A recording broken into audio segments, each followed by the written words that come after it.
Good morning welcome back to my channel Atasi Das ব্লগে তোমাদের অনেক অনেক শুভেচ্ছা। কেমন আছো? ভালো আছো? আমিও ভালো আছি। এখন থেকে আমি আমার ব্লগটা স্টার্ট করে দিলাম। উঠেছি তো অনেক সকালে, কাজকর্ম কিছু নেই, কি করি না করি প্রত্যেকদিন তোমাদের সঙ্গে শেয়ার করি, আজকেও করব। তার আগে পুরো ভিডিওটা দেখবে, কেউ স্কিপ করবে না। ভালো লাগলে অবশ্যই লাইক করবে, সাবস্ক্রাইব করবে আর ঘন্টাটা বাজিয়ে দেবে। যখনই আমি নতুন নতুন ভিডিও ছাড়ব তোমাদের কাছে নোটিফিকেশন চলে যাবে, তোমরা টুক করে দেখে নেবে। চলো দেখতে থাকো, সাথে থাকো। ফাইনালি রেডি হয়ে গেছি আর বেরিয়েও পড়েছি আর উঠেও পড়েছি টোটোতে। আর টোটো করে এখন একা একাই যাচ্ছি। আর কি করবে, একা আর দোকা কোথায় পাবো, তাই চলে যাচ্ছি একা মার সাথে দেখা করতে। আর বেশিক্ষণ তো থাকতে পারবো না, দেরিও হয়ে গেছে। এসেই গরম গরম খেতে বসে গেছি। কি আছে, মুসুরির ডাল, পার্শে মাছের ঝাল আর আলু পোস্ত। এই কিছুক্ষণ আগে রাতের খাওয়া দাওয়া শেষ করে ওদিকে সমস্ত কাজকর্ম সেরে চলে এলাম তোমাদের সঙ্গে কথা বলতে। আর আজকে সারাদিনটা কিভাবে কাটলো, কি করলাম না করলাম, যতটা পারলাম তোমাদের সঙ্গে শেয়ার করলাম। তেমনভাবে হয়তো করতে পারিনি, তবুও তোমাদের সঙ্গে শেয়ার করলাম। আর আজকে দুপুরে কি রান্না হয়েছে না হয়েছে সেটা তোমাদের সঙ্গে শেয়ার করতে পারিনি ঠিকই, কিন্তু বলে দিই চলো আজকে দুপুরে কি রান্না করেছে। আজকে দুপুরে রান্না হয়েছে মুসুরির ডাল, আলু পোস্ত, মানে পেঁয়াজ আলু পোস্ত, পেঁয়াজ আর আলু দিয়ে পোস্ত। আর ছিল হলো পার্শে মাছের ঝাল। আর এখান থেকে আস্তে আস্তে মাকড়সাটা দেখো, এই যে মাকড়সাটা ঝুলছে দাঁড়া, ঝুলে পড়ছে তো।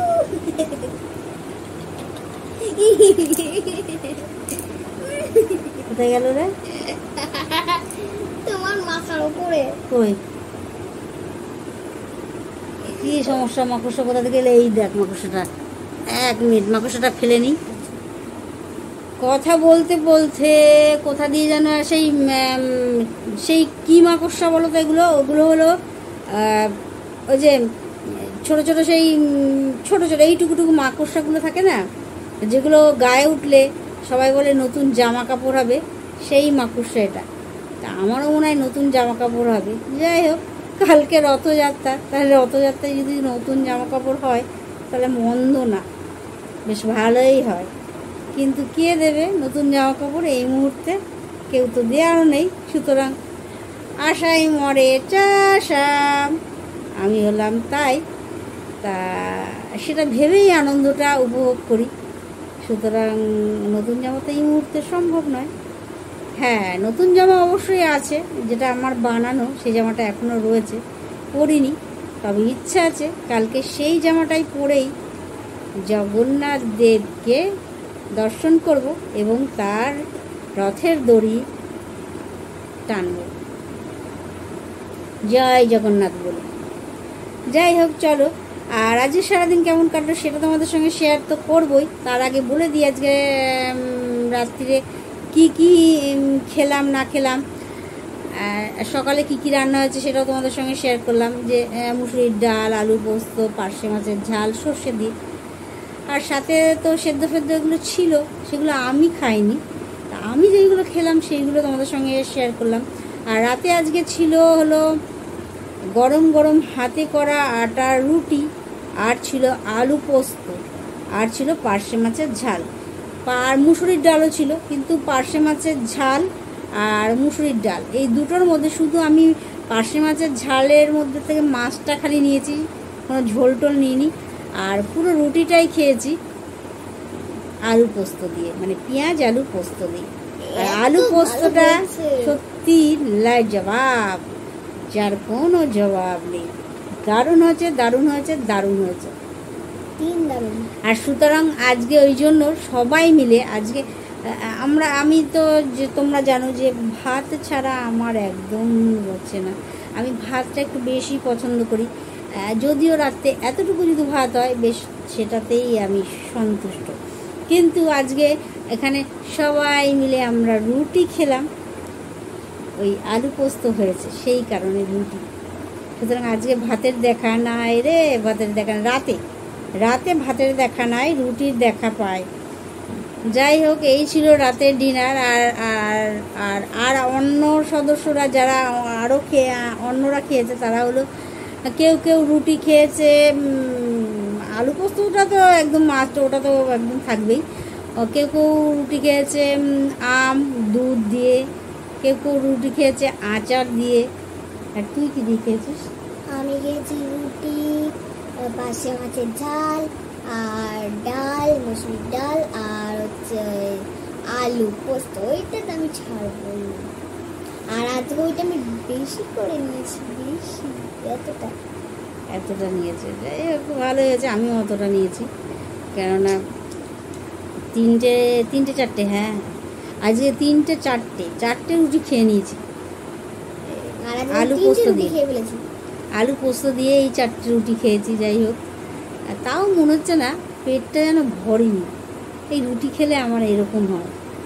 সুতরাং রুটিটা একদম ভাল লাগে না, কিন্তু আজ এটা খেয়েছি, তৃপ্তি করে খেয়েছি, তবুও যেন মনে হচ্ছে পেটটা কোথাও যেন ফাঁকা ফাঁকা রয়েছে। এখন বসে বসে অন্য কিছু খেলে হয়তো ভালো হবে। এই হলো ব্যাপার। আর আজকে সন্ধ্যেবেলা আমরা সবাই মিলে অন্য কিছু খাইনি। আজ সন্ধ্যেবেলা সবাই মিলে খেয়েছি চিড়ে ভাজা। একটা বড় টাইপের চিড়ে ভাজা নিয়ে আসা হয়েছে, আর খাস্তা খাস্তা মচ করে সবাই মিলে চারজন ছিল, 4জন মিলেই খেয়েছি। আমি, ও, দিদি আর মাসি, 4জন মিলেই একদম মচ করে চিড়ে ভাজা খেয়েছি। এই হলো ব্যাপার। মাসিকে তুই ভালো করেই জানিস, সুতরাং বেশি কথা বলবি না, চুপ করে থাক। তো মাসিটা তোর কে হয় সেটা বল। মাসি হয় আমার বড় আম্মা। আর আম্মা তো যে মানে আজকের সন্ধ্যাবেলা টিফিন আমাদের হচ্ছে চিড়ে ভাজা, আর সবাই মিলে আমরা চিড়ে ভাজা খেয়েছি, খাস্তা মচমচে চিড়ে ভাজা। আর সেটা খেয়েছি মচমচ করে। আমি অনেকটা পরিমাণে চিড়ে ভাজা খেয়েছি, সবাই অনেকটা করে খেয়েছে। আর অনেকটা করে চিড়ে ভাজা 2 মিনিটে খাওয়া যায়, কারণ ওটা তো একদম মুখে দিলেই একদম মচমচ করে মিহি হয়ে যায়। সুতরাং ওটা যত খাবে ততই মনে হবে খায়। এই হলো ব্যাপার। আর আজকে ওয়েদার কথা বলে দিই। ওয়েদারটা আজকে সকাল থেকেই এই মেঘলা আকাশ, আবার রোদ আকাশ, কখনো মেঘ কখনো রোদ, এই রকম হচ্ছে।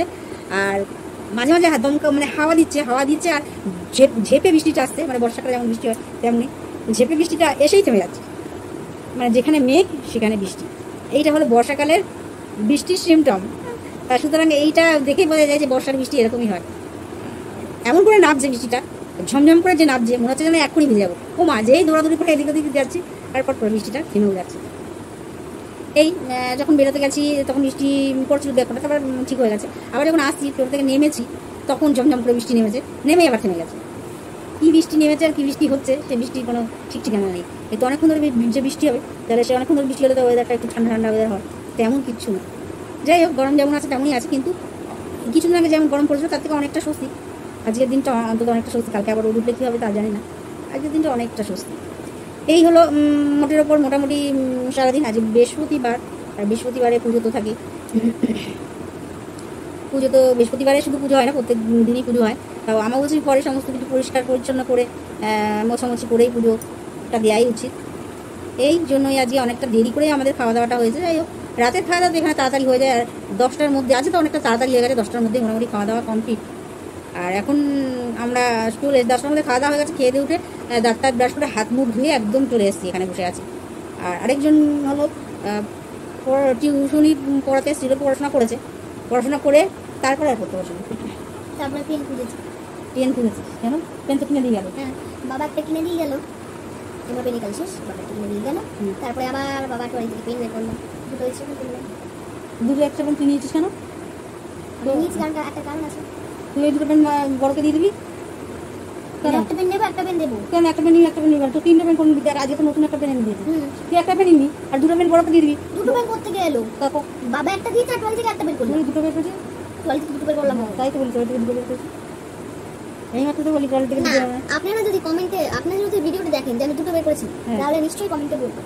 তো তুই এই মাত্র বলি তো টয়লেট থেকে 2টো বের করেছি, 2টো এক্সট্রা হয়ে গেল, এই তো বললি। আর এটা দেখাবো পুরো ভিডিও এক্সট্রা হয়ে গেল। আমি বলছি বাবা একটা দিল, আবার টয়লেট থেকে বের করলাম, এটা এখন বললি। এটা এখন বললি। তাই বললাম তুই 3টে পেন বাচ্চা মানে তুই 3টে পেন নিয়ে করবি। একটা বড়কে লেখার জন্য আমি বলছি না যে বড়কে তুই লেখার জন্য দে, বড়োর কাছে রাখতে বললাম, গতিত রাখতে বললাম যে ওই পেনটা যখন শেষ হয়ে গেল তখন তুই আবার এই পেনটা নিয়ে নিতে পারিস, তোমাকে দিচ্ছি ওই পেনটা দাও।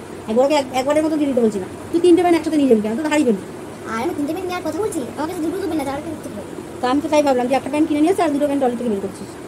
যাই হোক, ভুল বোঝাবুঝি মিসআন্ডারস্ট্যান্ডিং হয়েছে, এটা যাই হোক, 2টোই হোক আর 3টেই হোক, তো তোর তো 2টো নেওয়ার দরকার নেই, একটাই নেওয়ার দরকার। আমার একটা নেওয়ার দরকার, আমি একটা নেবো, বড় কথা একটা হ্যাঁ শেষ হলো আরেকটা নেবো। হ্যাঁ, এইটাই হলো আসল কথা। যাই হোক, চলো আর বেশি বকবক করবো না, ব্লগটা অনেক বড় হয়ে গেছে, আর বেশি বড় হয়ে গেলে তোমাদেরও দেখতে অসুবিধা, আর এখন মানুষের সময়ও নেই বসে বসে বকবক শুনবে। যাই হোক, চলো আজকের মতন ব্লগটা এখানে শেষ করি। Good night.